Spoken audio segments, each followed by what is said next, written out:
We are back on the Rational Boomer podcast. Hopefully, your day is going well. It is Friday. Busy week going on. We had Donald Trump's Manhattan District criminal trial going on, Michael Cohen on the stand. A lot of crazy shit happened yesterday. We need to get into that. We had Donald Trump's fan club coming out to do his bidding and to try to subvert the gag order. We had Lauren Boebert and Matt Gaetz there yesterday. That's always fun. We'll talk about that a little bit. We're finding out that Judge Alito, a Supreme Court justice, somehow they found out that in January 17th of 2021, he had a sign in his yard that was basically suggesting to stop the steal. This is right after January 6th. This is a Supreme Court justice. And when was confronted about it, he said, I didn't have anything to do with that. Motherfucker, it's in your yard. Well, that was my wife's thing. Really? Well, if it's your wife's thing, it's your thing. We got plenty of shit to talk about. And I got some emails. But before I get to the emails, I wanted to read this interaction that happened in the House Oversight Committee between Republicans and Democrats. And as I read this, just listen to it. And I keep thinking to myself, this is like Real Housewives of wherever the fuck. Marjorie Taylor Greene, of course, is involved, and she's the one that once asked for decorum. Clearly, in this particular case, she's proving she has no clue what the definition of decorum is. In the oversight meeting, Marjorie Taylor Greene said, I'd like to know if any of the Democrats on this committee are employing Judge Marchand's daughter. You know how they're talking about Marchand's daughter. She's working with the Democrats, and Donald Trump was screaming about it until he got afraid to do it. Now he's got his minions out there doing his bidding and speaking that. This woman has nothing to do with the case. They're just reaching. But she asked if there were any Democrats in the Oversight Committee that are employing Judge Marchand's daughter. Then Representative Crockett, you know who she is. She's kind of a firebrand herself, but she's very intelligent, unlike Marjorie Taylor Greene. She's a lawyer. She says, please tell me what that has to do with Merrick Garland, because in this particular case, they were talking about trying to cite Merrick Garland for contempt of Congress for not abiding by what the Republicans wanted. And then Greene said, oh, Goldman, that's right. He's advising. Okay. Apparently Goldman was talking to Crockett. And then Crockett said, do you know what you're here for? Do you know we're here? And then there's some crosstalk, and Greene says, I think your fake eyelashes are messing up your. And then Comer comes in and says, hold on, order, order. We have a point of order, Mr. Lynch. State your point. Now, Stephen Lynch says, Mr. Chairman, I would just like to ask the parliamentarian if your conduct here in raising money in connection with this hearing is referable to the Ethics Committee within this hearing. There's a motion in order to refer your conduct and your abuse. Comer says, that's not a point of order. And then AOC chimes in and says, Mr. I do have a point of order, and I would like to move to take down Miss Greene's words. That is absolutely unacceptable. How dare you attack the physical appearance of another person? And the Greene says, are your feelings hurt? Ocasio-Cortez says, move her words down. Greene goes, aw. Ocasio-Cortez says, oh, girl, baby girl. Greene says, oh, really? Ocasio-Cortez says, don't even play. Greene says, baby girl, I don't think so. I don't even know what they're saying there, but they're obviously squaring off verbally. AOC says, we're going to move and we're going to take your words down. Now, Comer ruled that Greene's words would not be taken down. Greene also attacked Ocasio-Cortez, calling her not intelligent.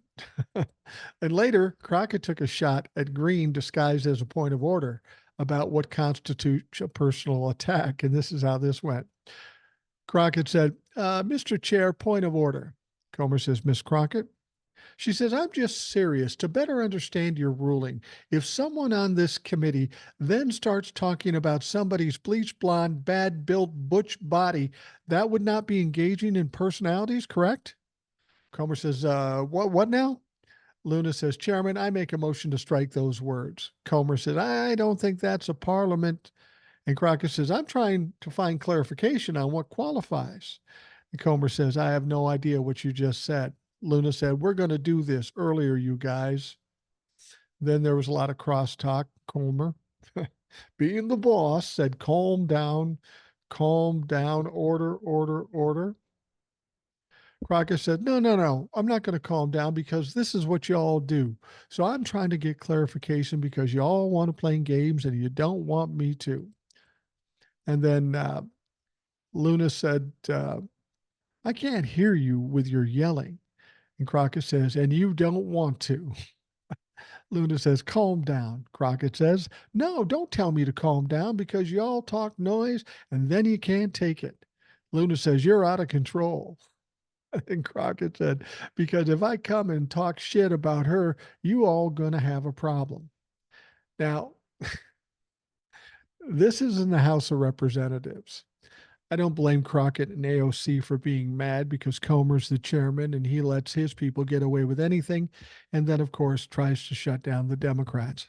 I'm going to be so excited when the Democrats are in control in the House of Representatives and James Comer's going to be lucky to be on a committee and Marjorie Taylor Greene probably won't be on a committee. But see what I mean? This is the House of Representatives and it's starting to sound like Real Housewives of wherever the fuck. All right, we've got some emails. Hiya, Mike. It's me, Jay from California again. I just wanted to say that ever since he incited January 6th, and especially after the Dobbs decision and the E. Jean Carroll case, I felt that old shits in his pants should have gotten the electric chair. People always tell me, oh, that'll make him a martyr. And I have to say that I don't care. As long as the man is alive, he's a threat to our country and to the world at large. And I, for one, would love to see him go on death row. Hope you had fun in the Keys, Jay. Well, Donald Trump will most certainly be convicted multiple times as early as next month and then whenever the other trials start. I don't think the electric chair or any kind of capital punishment is in the future for Donald Trump. That said, with all the pressure and all the embarrassment, he may be just keel over or cack on the spot because he's an old man who's not healthy in the first place. In as far as, should something happen to him, should we see his physical demise, I understand what people are saying about him being a martyr.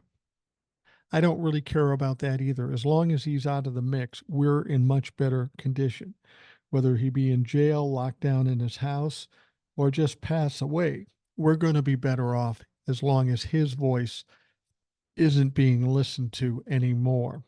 And frankly, after the convictions that we're going to get, and after his loss in 2024, most people aren't going to want to hear his bullshit. He's of no value to the Republican Party anymore, and they're going to walk away from him. They have no choice.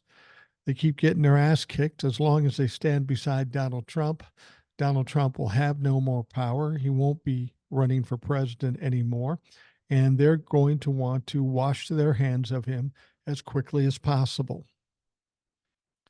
All right, the next email says, if they take you off TikTok, I don't want to lose you. I enjoy your content. It soothes my anger about the Trumplafucks. Rick. I'll tell you this, Rick. I'm in no danger of being taken off TikTok. When I talk about these violations they give me, it isn't about being taken off TikTok. It's about being taken out of the creative beta program. That's where they pay you a little bit for the views you get. And what they're basically saying when they give me these violations that I don't qualify for the creative beta program because my videos are not original, which of course is absolutely ridiculous. And the only reason they could suggest that my videos aren't original is because of all the fakes and the imposters out there. So then I have to send them an email pointing out what I point out. And then, of course, they give it back and it's not a problem. It's just a inconvenience and it's annoying. I don't know why I have to keep telling them that what I'm doing is original when they've had reports of all these fakes. That's what pisses me off. I'll be on TikTok as long as I can stay there, and I'm not going to go away. If for no other reason, it's a good place to promote the other platforms like YouTube. So I'm not going anywhere. I'm not at risk of being canceled from TikTok. All right, this one from Steve in Canada. He said, Mike, in regards to Yeah But video on a gaggle of clowns showing up for Trump, did you hear on MSNBC that a court reporter was saying on the 6 o'clock hour, I believe it was, that they saw Trump editing talking points for the clowns or seals to repeat? I found that interesting, and I wonder if the prosecution will even bring it to the judge. They may not, as they need to be real careful to keep the case airtight and protecting from overturning. What do you think? Steve in Canada. Yeah, we talked about that a little bit yesterday. We were talking about it with Tony on the show yesterday. And by the way, thanks to Tony for coming on the show. It's always a great show when he's on.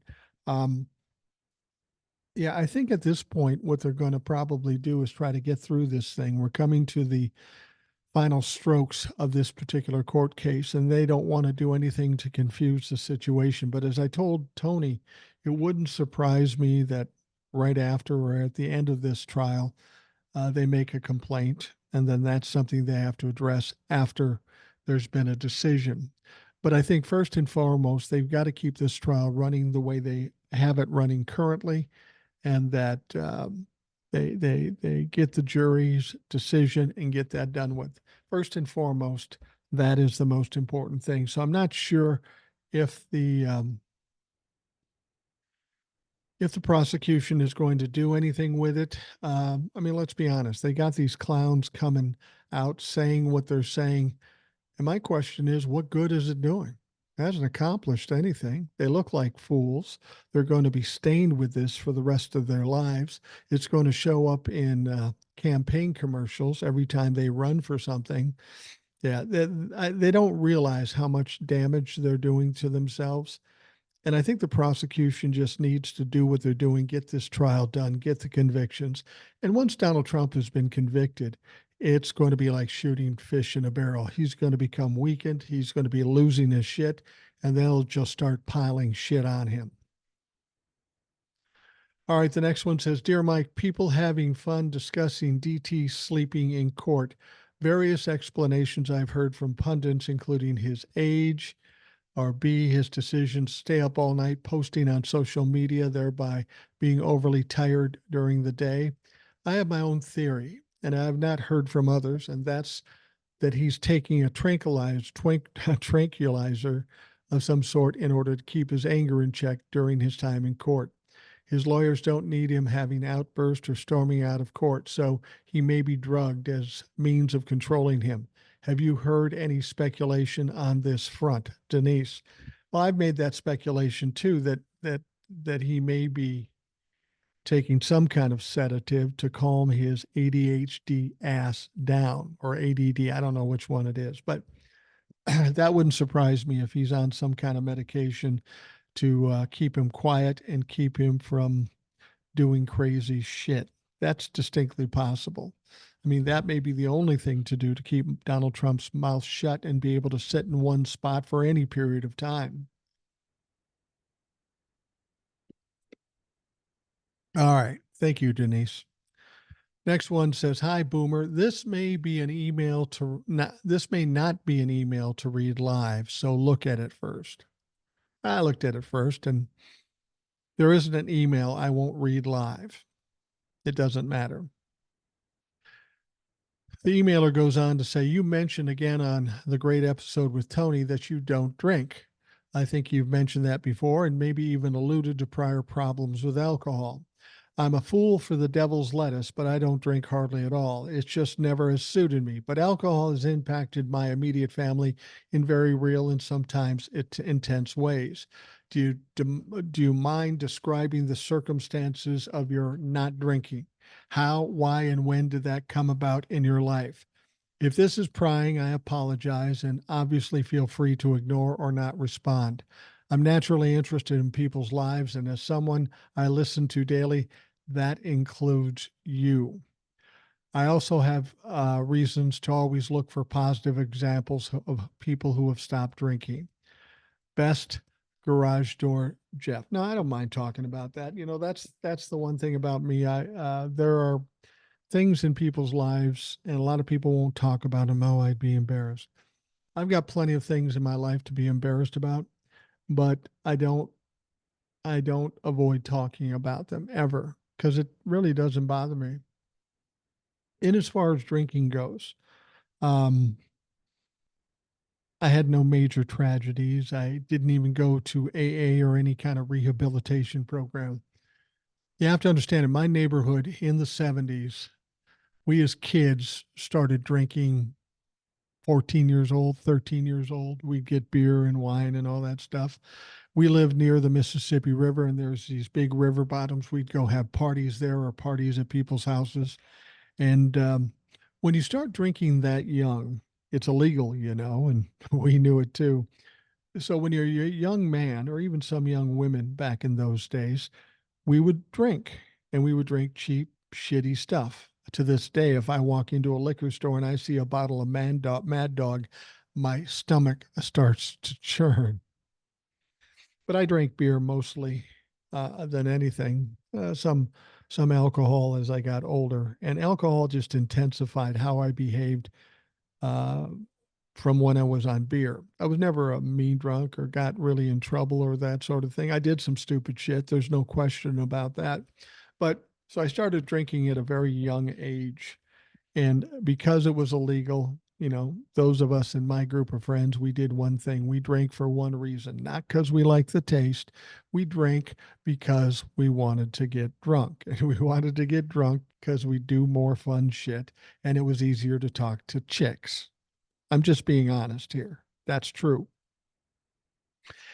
And so I'm going through my life, my teens, my late teens, my early 20s, and then I get married at 23. And I don't stop drinking at that point because my wife, she's my age and she was part and parcel to some of my partying days too. And as I got older and was married and then had a child, something came to my thought. One day, I'm hungover. I'm absolutely hungover.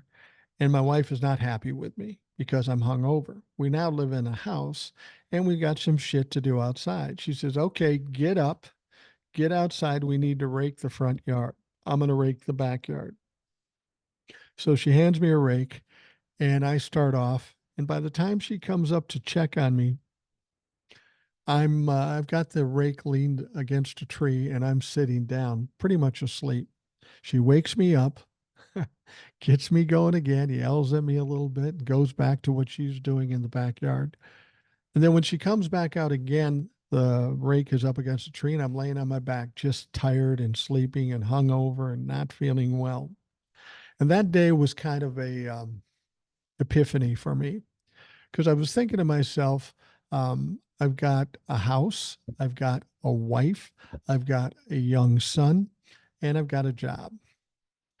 And I realized at that point the responsibilities that I had were more important than me drinking. I thought to myself, I pictured this in my mind. I lived in an older house. My wife's grandfather built the house and we bought it. Um, and I thought, wow, if we had a fire in the house the night I was drinking, I got my kid and my wife. I couldn't do anything to save them because I was completely incapacitated. And then the next day, after I just have a hangover, I'm virtually incapacitated.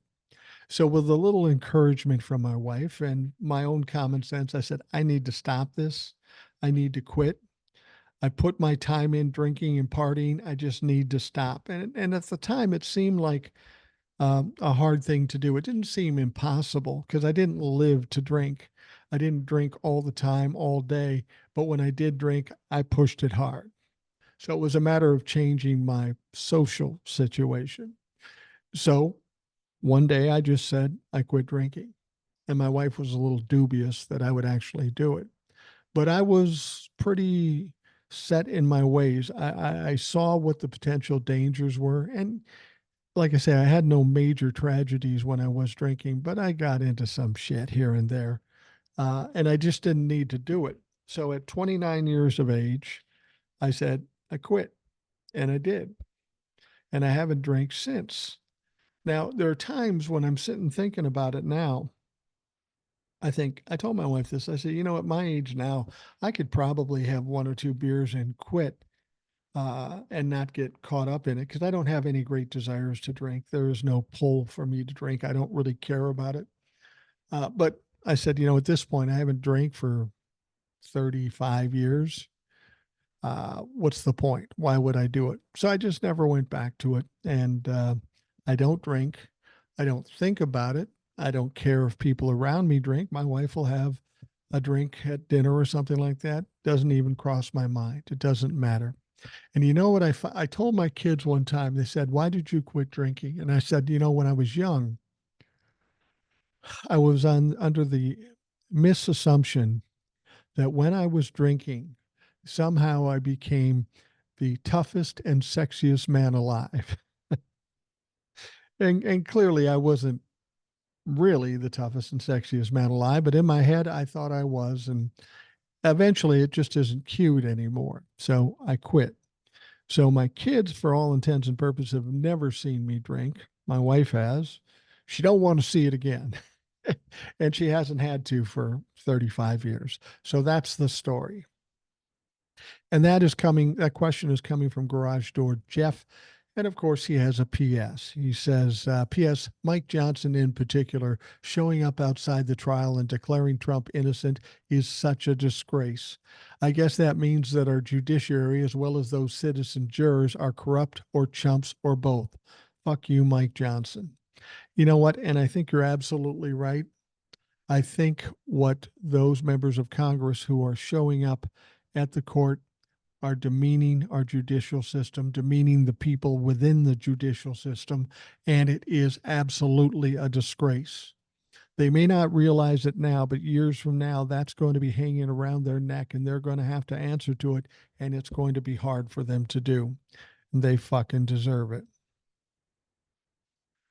All right, next one comes from Grandma Patty. She says, "Hi, Boomer. The other night, our Secretary of State, Anthony Blinken, was in Kyiv. After his work was done, he went to a club and he sat in with a band. They did Rockin' in the Free World by Neil Young. As I was telling my husband about it, it struck me that no Republicans will ever be that cool.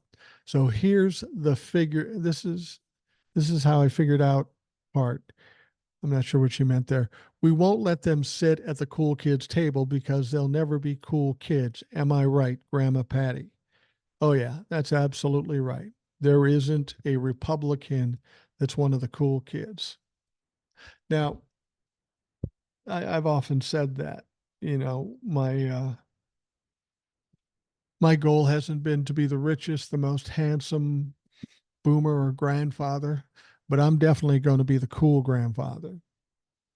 And all of us that are on the Democratic side, all of us that are part of the rational boomer community, we are the fucking cool ones. And those motherfuckers do want to sit with us. They just don't realize it as yet. But after November, when we take control of the House and Senate, they're going to feel the wrath of the cool kids, which is us. All right. Thank you, Grandma Patty. Next one says, "Hi, Mike. The little men's club where Clarence Thomas likes to go in Northern California is called, I believe, the Bohemian Club and the Bohemian Grove. I knew someone many years ago who was a member there, and he was a typical rich, white, questionable man. Questionable because he pretended to be a family man but wasn't. And perhaps he pretended to be straight but perhaps wasn't. I can only imagine what goes on in that place. If you're looking at an entertaining and funny podcast, may I suggest Ear and Loathing. If you like music, good and bad, if you like to laugh, it is one of my favorites. Thanks for sharing your views with the rest of us. Have a great day, Gabrielle." Yeah, I've heard of Bohemian Grove. It sounds like a weird place. It sounds like a weird club. And my question is, why do all these rich and powerful men have to belong to a club like that? As I told you before, I may not be the richest, the smartest, the most handsome boomer or grandfather, but I'm definitely the coolest. If it was a cool club, clearly I would be a fucking member, and I'm not. And from what I know about Bohemian Grove, even if I was given an invite, I'd say fuck no. All right.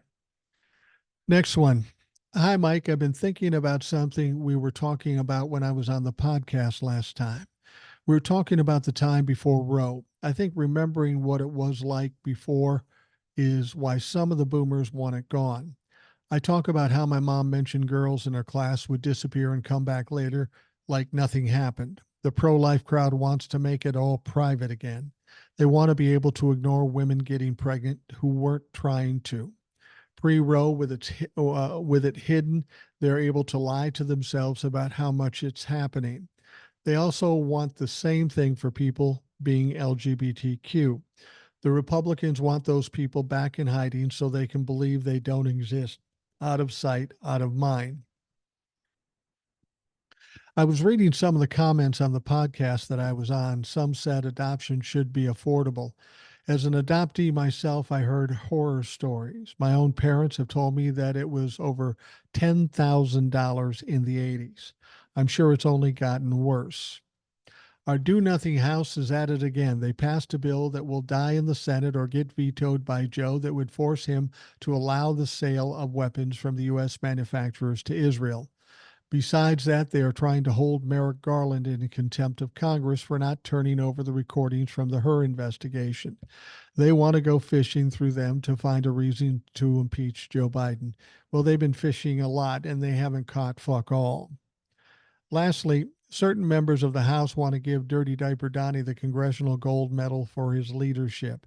They claim he made us respected on the world stage, secured our borders, and gave us the best economy ever. Jesus Christ, you can't make this shit up.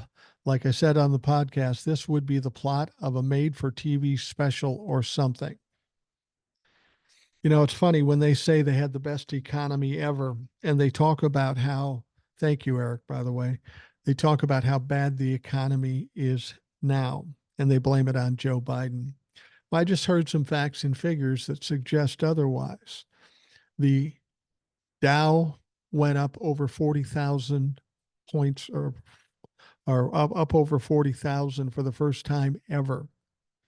Um, the Nasdaq and S&P and the Dow all hit record levels within the last few days.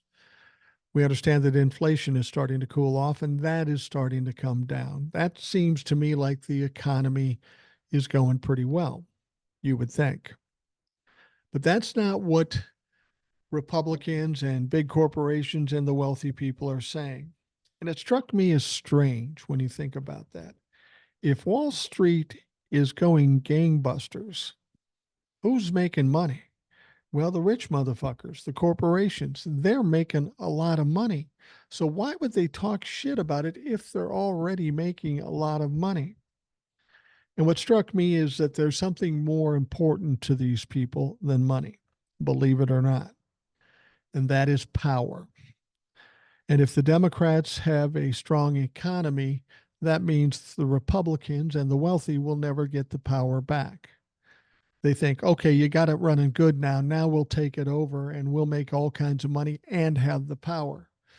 But unfortunately, we know that's not the case. We know that after Bush and after Trump, they basically tanked the economy because they got greedy. They wanted everything and they always fuck up the economy.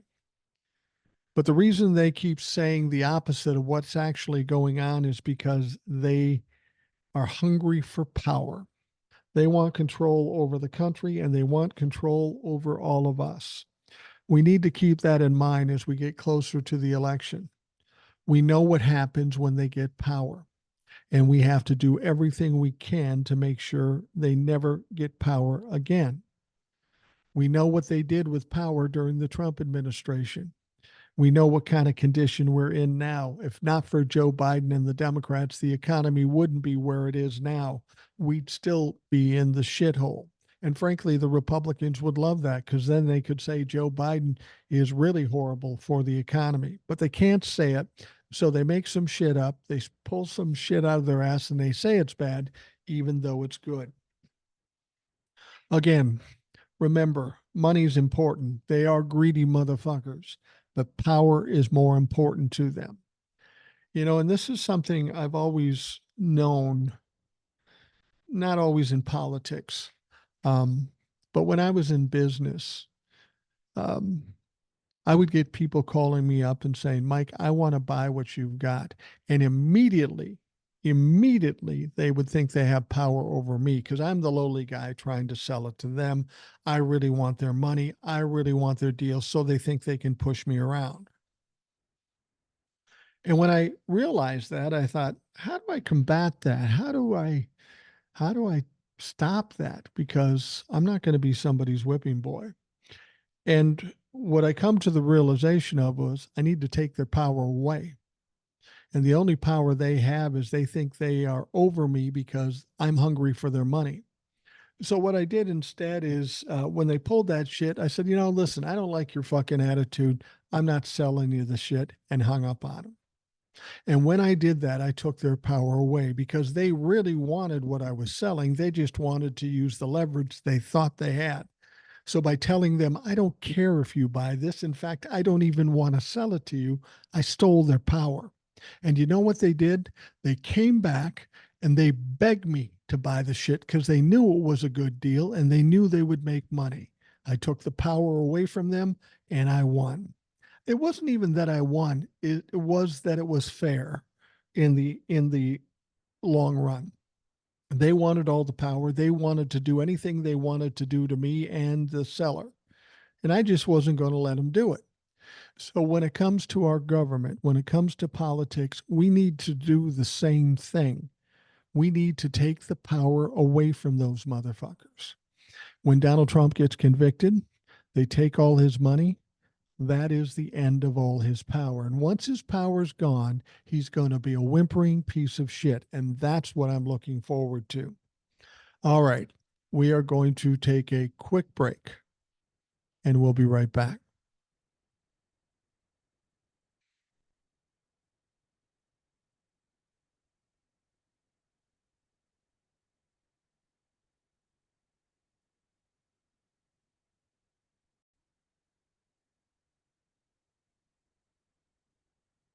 We are back on the Rational Boomer podcast. We're moving through a Friday. It's been a busy week. We've got a lot of shit to talk about, so let's get to it. We've always talked about the problems with the Supreme Court, their lack of integrity, their lack of credibility, the fact that they're corrupt. There's a lot of shit going on. And we hear a lot about Clarence Thomas. We've heard some about Judge Alito.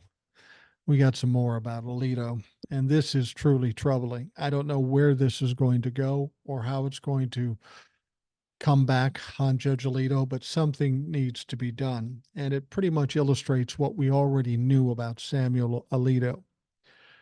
A symbol affiliated with former President Donald Trump's Stop the Steal fallacy was on display at the Supreme Court Justice Samuel Alito's house in 2021. And this is coming from a New York Times investigation found Thursday. The symbol in question was an upside-down American flag, which supporters of Trump's stolen election conspiracy theory began displaying after he lost to President Joe Biden in 2020. Neighbors who saw and photographed the flag confirmed to the Times that it flew on January 17th, 2021. Now,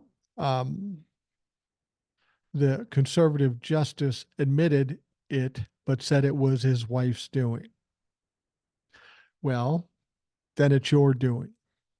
You're married to your wife, just the same as with Clarence Thomas and Ginny Thomas. He said, I had no involvement whatsoever in the flying of the flag, he said in a statement to the paper. It was briefly placed up by Mrs. Alito in response to a neighbor's use of objectionable and personally insulting language on yard signs. Now, look, if I'm a Supreme Court justice and my wife puts a sign out there like that, an upside down flag representing Stop the Steal. If I'm a Supreme Court justice, I think to myself, well, that's not good. That's not a good look for a Supreme Court justice. Maybe your wife put it up, but it's in your fucking yard with her. You let it sit there and you didn't pull it down. And it's all in line with how you're biased toward Donald Trump anyway. This is really a troubling development. We're not at all surprised by it, but it clearly illustrates who Samuel Alito is, who his wife is, and what they believe. And if this is what they believe, they should be recusing themselves from anything having to do with the January 6th coming to the Supreme Court. But guess what? They're not. The Times found in interviews with neighbors that Alito's wife, Martha Ann Alito, was having an ongoing argument with neighbors who'd put up anti-Trump sign with an expletive in front of their lawn. You can see a photo of the flag in question in the Times story. Now, January 17th was a little over a week after Trump supporters violently stormed the U.S. Capitol in an effort to stop the ceremonial counting of electoral votes that gave Biden the presidency. More than 1,000 people involved in the riot have been charged with crimes associated that day. Now, while the flag was up, the Supreme Court was deciding whether to hear several cases about the integrity of the 2020 election. You see where the problem is here. Alito was in favor of hearing the arguments, but he was ultimately on the losing side. Now, currently, the court is set to rule on 2 cases related to the Capitol riot, including one that could give Trump presidential immunity from some of the dozens of charges he's facing. You know, the interesting thing, he was the one person that said he did want to hear it. Everybody else said no because they knew better. They knew how it looked. You know, it's funny, this comparison between Alito and Clarence Thomas. They both have the same argument. Well, we're Supreme Court justices and we don't see anything but law. But they both have crazy ass wives who are clearly Trump humpers and aren't afraid to fly the flag per se and prove that they're that way. Now, again, if I'm a Supreme Court justice and I have a wife that's capable of doing that, you may want to rein her in a little bit. I mean, you don't want to take away her First Amendment right, but she's your wife and you know how this looks. But you know what? Clarence Thomas and Alito, they don't give a fuck. That's what's troubling is the arrogance. I can do whatever I want, no matter how bad it looks. Now, the Supreme Court's Code of Ethics calls for the justices to avoid making political statements or sharing opinions on matters that might come before the court. Clear violation would be to have a fucking sign in your yard. Take Back the Court, a group opposed to the conservative swing the court has taken in recent years, said this incident is proof Alito does not belong on the court. Sam Alito has disqualified himself from legitimate service on the Supreme Court. It's hard to imagine a more blatant FU to the American public than proudly displaying a vestige of a failed coup attempt on the country you're supposed to serve right on your front lawn, the group's president, Sarah Lipton Lubbock, said in a statement. And I couldn't agree more. Again, Alito's wife isn't the only Supreme Court spouse to get caught up in the election conspiracy scandal. Justice Clarence Thomas's wife, Ginny Thomas, of course, promoted and attended Trump's Stop the Steal rally near the White House that preceded the Capitol insurrection. And her husband, Clarence, has refused to recuse himself from cases related to the attack on the Capitol. Now, if the wife of one sitting Supreme Court justice helping to incite an insurrection wasn't enough for Congress to issue subpoenas to these extremists, perhaps another sitting justice proudly displaying memorabilia from that insurrection will be. And that really is up to the DOJ and or Congress, depending on, who's going to be doing this. But this government and this Congress have given these Supreme Court justices a pass for far too long. What's going on here is damaging to this country, damaging to democracy. I don't care how long they've been on the court. If they're proving themselves to be anti-democratic and anti-American government, that needs to be looked at. Now, maybe that can't be looked at and done to any extent until after the election in November. If that's the case, I get it. But come November, if the Democrats have the power in the House and in the Senate, they better get on their fucking bicycle and do something about this Supreme Court. As I've told you before, without a credible Supreme Court, we are hard pressed to maintain a democracy. It is absolutely urgent that we deal with these fucks, Alito and Clarence Thomas, and even the others. But first and foremost, those two. We need to address them, and we need to get their asses kicked off the court. With any luck, Joe Biden wins. We get the control in the House and the Senate. They just fucking retire and leave. And then after they do that, we really need to look at indicting them because they have literally committed crimes, multiple crimes, and that needs to be addressed. All right. In the Manhattan Criminal Court, that was going on yesterday, and I know it got some people upset. Michael Cohen was on the stand the whole day. He was being cross-examined by Donald Trump's lawyer, Todd Blanchard. Now, up to yesterday, Todd Blanchard had looked pretty foolish. And frankly, in yesterday's court proceeding, he looked kind of foolish too. He did make some good points, and he did land some blows in as far as the credibility of Michael Cohen, which shouldn't be surprising to anybody. He was trying to make him out to be a liar and a grifter and all that sort of stuff. But this is all stuff we knew before his testimony even started. This isn't news to anybody. But this is all they have in terms of trying to get Donald Trump off on these charges, which they won't be able to do. Now, I had a lot of people coming to my page upset. Oh my God, they're tearing him apart. They're doing this. We're going to lose the case. Donald Trump's going to get off. And I'm going, Jesus Christ, just shut the fuck up. People are constantly looking for things to worry about. There is nothing in this case that went well for the defense. Until yesterday, there was a couple of blows landed, but certainly nothing to be concerned about. Well, they made him look bad and this and that. Well, first of all, Michael Cohen is held steady and trying to stay calm, and he's handling the testimony pretty well.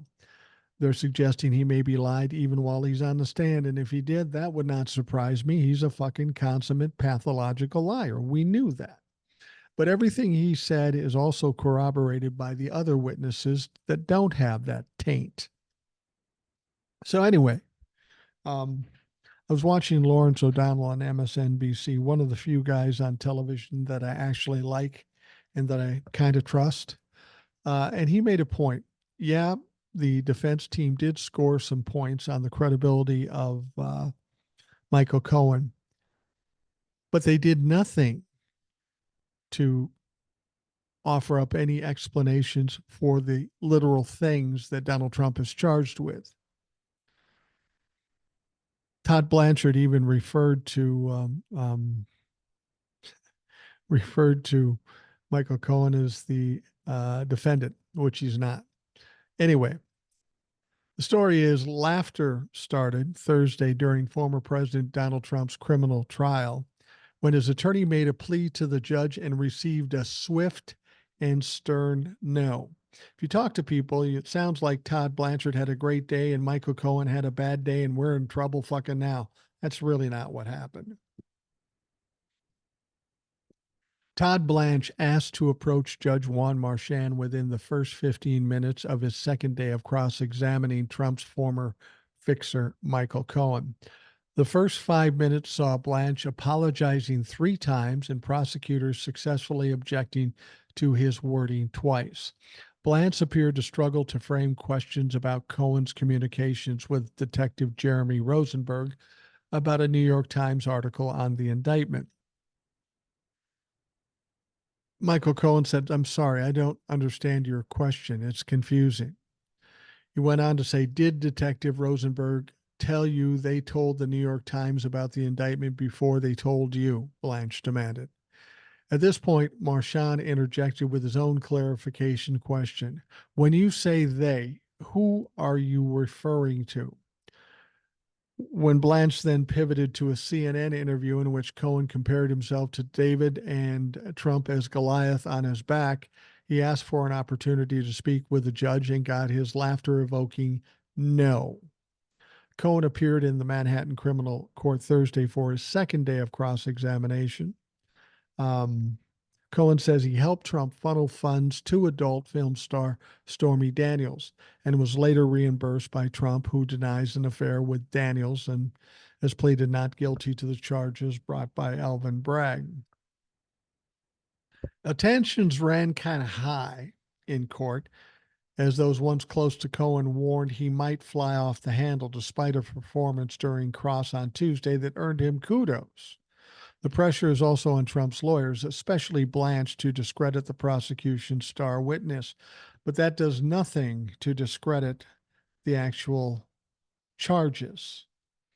You may get a win by making Michael Cohen look bad, but what he's really there to do is try to negate the charges, and he has not done that as yet.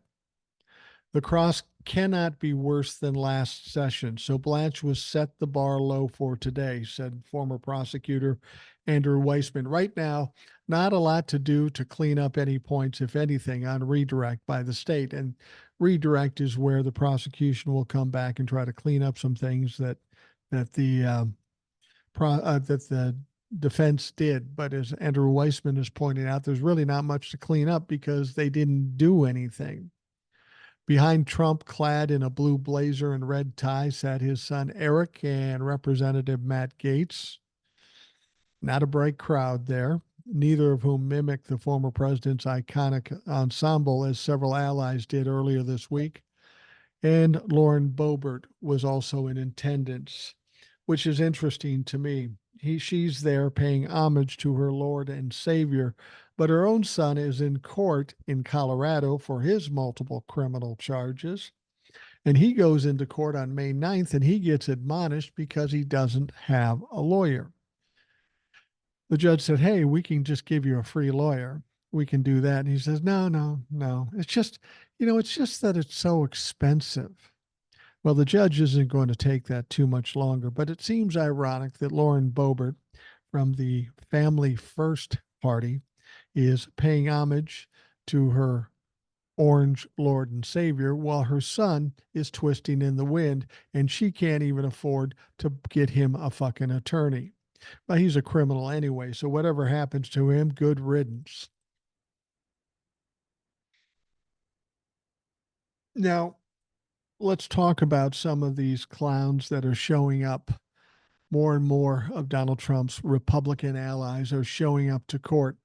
And it's clear why they're doing that. Donald Trump at first got a lot of heat, got a lot of chiding when he had nobody showing up for him, not his family, no friends, no coworkers, nothing like that. Nobody showed up. And that obviously hit home to Donald Trump. He felt embarrassed. So then he went out and started telling people, members of Congress and Eric, to show up and show some support. It's funny, he got Eric to show up, but not Don Jr., not Ivanka, not Tiffany, not Melania, not Barron, nobody, fucking nobody.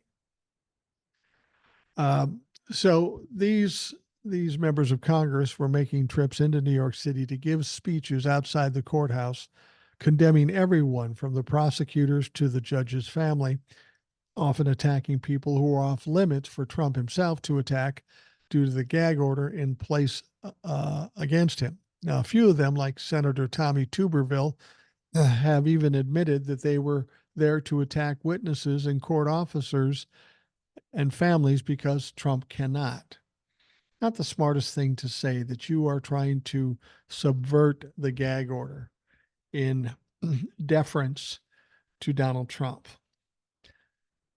If there's any sign that Donald Trump was working with them on this and encourage them to do this, well, that is a violation of the gag order. And as I've said, I don't think they're going to do anything about it between now and the end of the trial because they just want to keep it going. Everything's going pretty smooth for the prosecution so far. That said, they could probably do something after the fact if they have proof. And as one of the emailers said, there's a reporter that saw Donald Trump writing out or editing a script. So that may be the proof right there. We'll see. More importantly is that he gets convicted of the multiple crimes that we expect him to get convicted of. Now, the whole spectacle, which features the lawmakers and Trump allies decrying the trial as a sham and politically motivated, is an embarrassment for the Republican Party. And this comes from Douglas Brinkley, a historian, while he was on with Ari Melber on MSNBC. It was a political theater moment with the participants vying for attention. This is the attention they're going to get after this is all said and done and Donald Trump is convicted, and they are going to be embarrassed by it, and they aren't going to be able to get away from it. Now, I suppose the opening question is the trial a sham, or is that effort by members of the government to undermine the government's rule of law a sham? That was asked by Ari Melber. And that's a good point. We know the trial's not a sham because there's just too much evidence. It is real, and they can say whatever they want, but the fact of the matter is it's not a sham. Now, in as far as these people, this clown show of Republicans coming in, that is embarrassing.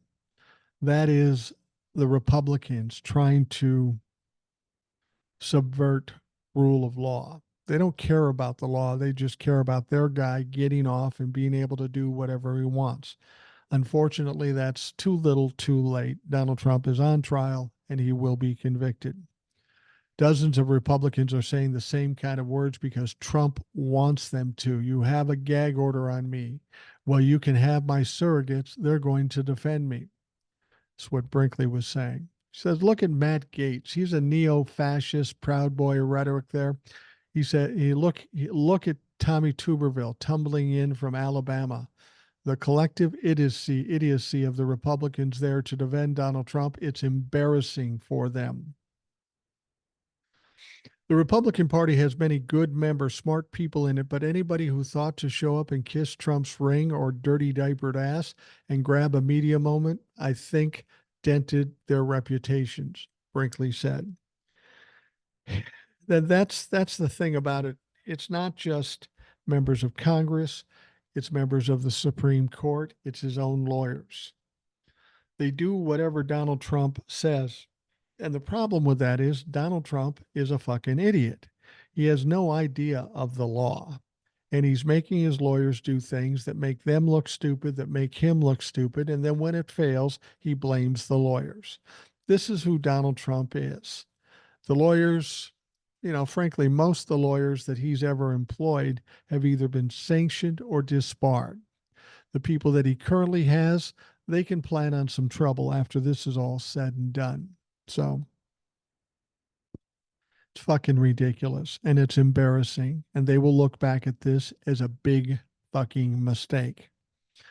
And I'm all for it. And I'm one of those people that's going to bring it up all the time. We're going to spend the next 4 years after this election embarrassing Republicans because they have been an embarrassment for the last 8 years. Actually, longer than that, but this is when the worst of it has come. All right. We got this debate issue coming up. We talked about that with Tony for a bit. And Representative Greg Murphy, Republican from North Carolina, baselessly suggested that President Joe Biden was jacked up on drugs on his State of the Union speech and predicted that the pharmacology-aided incumbent will falter in debates against Donald Trump. You see what they're doing here?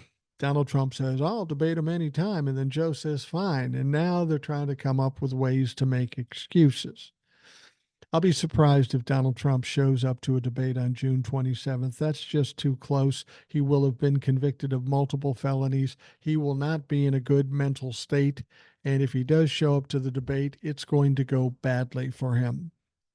Now, Biden and Trump are set to debate each other June 27th, as I said, on CNN, and then September 10th on ABC after Biden challenged the Republican candidate in a video Wednesday. The two appear headed for a general election rematch in November.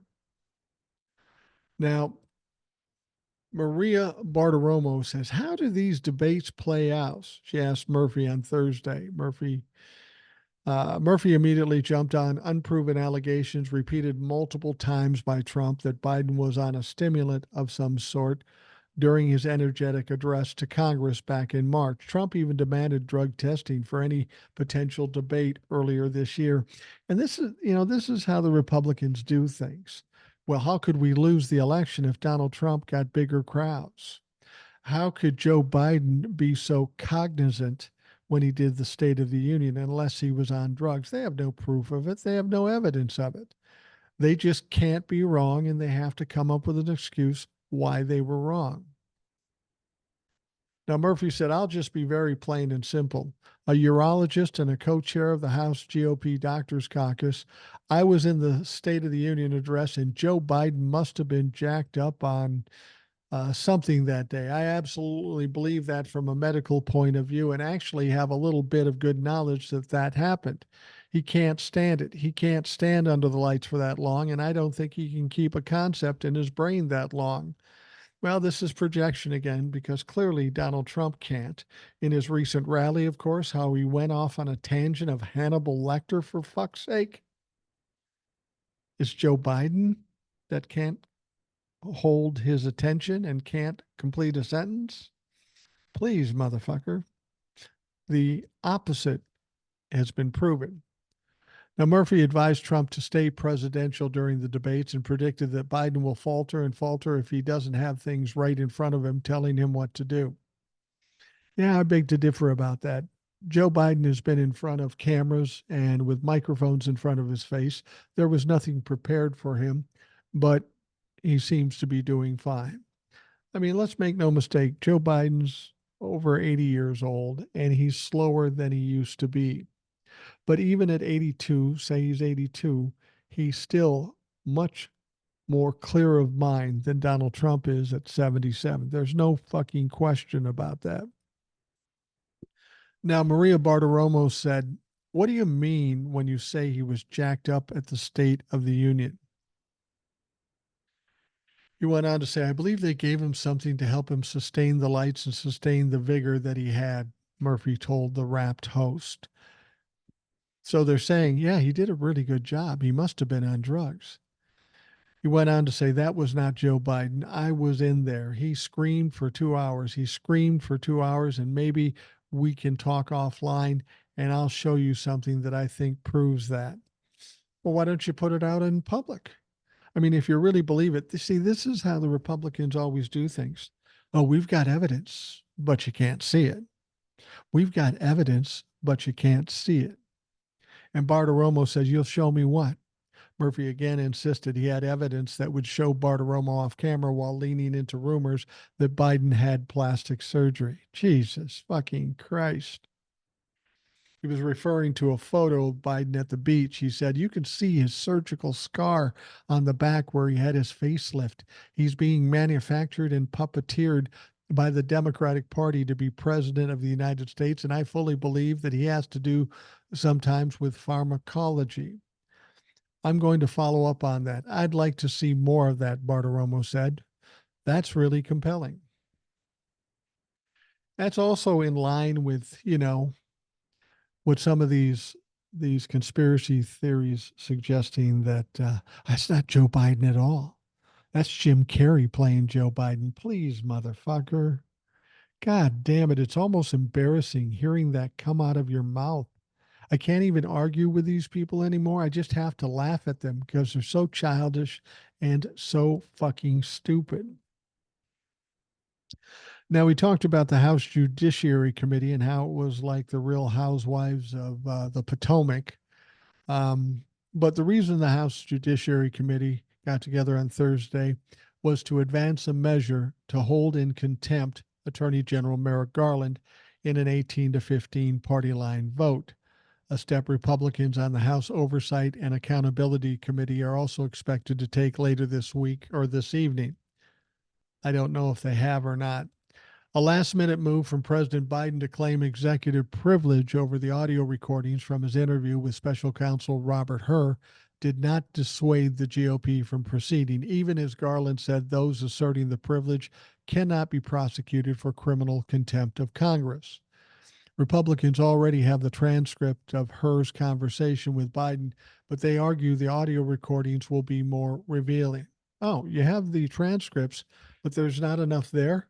What are you going to try to find Joe Biden stumbling or something like that? We know that report was all bullshit anyway. It was just created by a fucking Republican Trump humper and Robert Hur. There was no charges pressed from that interview, from that investigation. And again, this is just a fucking fishing trip. They've been on nothing but fishing trips and they have caught nothing. Not one shred of evidence. They have caught nothing. But they're going to keep fishing until they find something. And they still won't find anything. This is how desperate the Republicans are. They know they're going to get their ass whipped in November, and they've got to come up with something to stain the reputation of Joe Biden. And frankly, they're not smart enough. Even if there was evidence, they're not smart enough to come up with it.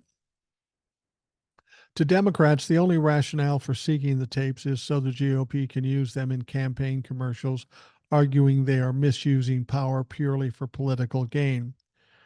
Transcripts do not capture demeanor evidence, Representative Dan Bishop, a Republican from North Carolina, said at the top of the hearing. Transcripts are often imperfect, especially to convey the timing of questions and answers and disfluencies of a witness or hesitations, among other things. All that is demeanor evidence. Well, unfortunately, Joe Biden has claimed executive privilege. And I know you don't know what executive privilege is, but I'll tell you this. The only person that can claim executive privilege is a sitting president. And that happens to be Joe fucking Biden. And he's not going to let you listen to the tapes, and too fucking bad. Go pound fucking sand. The vote took place while many Republicans were in New York to show support for former President Trump during his hush money trial. See, that's the thing, is these people are out there kissing the dirty diaper of Donald Trump when they should be back in D.C. doing their jobs. But instead, they take tax money and go show up at this clown show with the Republicans in the courthouse in the Manhattan district. Now, that pushed the oversight panel to delay their consideration of the matter until 8 p.m. Eastern Daylight Time Thursday's vote, shuffling a markup meant to take place at roughly the same time as the judiciary's proceedings. The passage of the contempt resolution leaves it heading to the full House floor for consideration. However, the move is largely symbolic, as it acts as a referral to the Justice Department, which must weigh whether charges are fitting. Do you understand the irony of this? This is a referral to the DOJ as to whether or not to charge Merrick Garland with contempt of Congress, and Merrick Garland is in charge of the DOJ. How do you think that's going to play out? It's not. It's just noise, like the Republicans are known for doing, just to try to do something to hit back at Joe Biden. And once again, like everything else they've fucking done, it's not going to work. It's just all busy work that ends up being nothing but an embarrassment for the Republican Party. So let them fucking do it. Who gives a goddamn what they do, because they do nothing but hurt themselves. It's almost as if the Democrats don't have to do anything in order to compete with them, because they're stepping on their dick every fucking 10 minutes. All right. We are going to wrap up the Rational Boomer podcast. I want to thank you for taking the time out of your day to listen. I hope you have a great day, and we will talk to you soon.